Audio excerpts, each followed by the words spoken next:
Abu Tammam was born in the year 796 in Abbasid, Syria. He was born into a poor family, and during his youth he left Syria and traveled to Egypt in order to earn a living.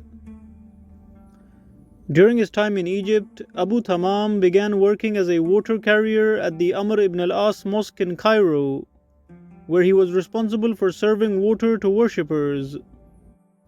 Besides bringing water to the mosque, Abu Tammam also began attending lectures at the mosque, and he soon developed an interest in learning.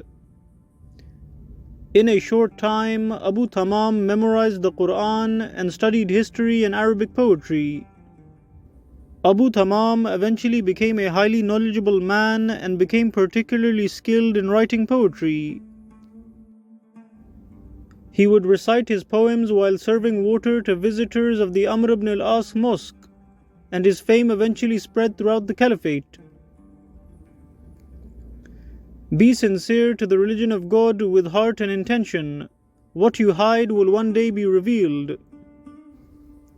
Abu Tammam's wise poetry eventually reached the Abbasid Caliph in Baghdad, who invited Abu Tammam to his palace and appointed him as an advisor. During his time in the government, Abu Tammam advised the Caliph to stay away from astrologers and to implement justice according to the Quran. Abu Tammam criticized astrologers who gave deviant advice to the Caliph because of their false predictions, which were based on stars.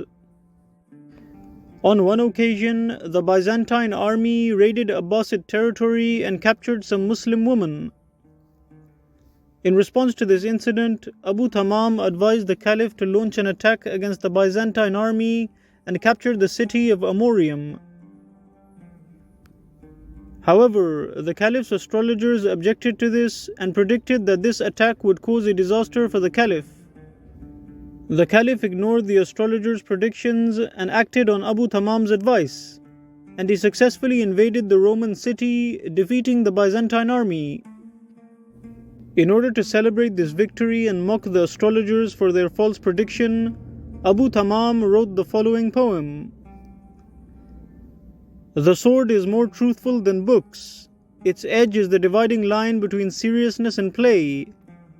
The white blades, not the black pages, hold the clarity that dispels doubt and uncertainty. Abu Tammam continued to recite poetry which encouraged Islamic principles, and he continued to advise the Abbasid Caliph to implement justice.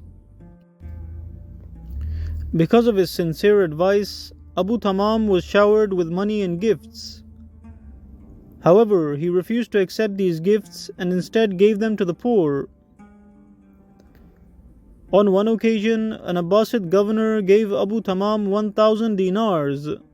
However, Abu Tammam distributed the money among the governor's poor servants. If I were to gather all that I receive, I would need no one, but I spend what I receive. Your sustenance that God has decreed for you will not leave you. Either it will come to you now or it will be delayed. So do not trust the world even if it comes to you, for it will always betray you and deceive you. During his time in the Abbasid government, Abu Tammam also criticized corrupt ministers and generals. He continued his sincere advice to the Caliph and spoke out against poets and scholars who flattered the Caliph for money. Abu Tammam also criticized these poets for writing about immoral themes and using vulgar language. He refused to use inappropriate language in his poems and continued to write poetry which encouraged good morals. If you associate with an immoral person, then you and the one you associate with are the same. A person lives well as long as they have shame, and the tree remains as long as the bark remains. Abu Tammam dedicated the last years of his life to writing, and he left behind a large collection of poetry.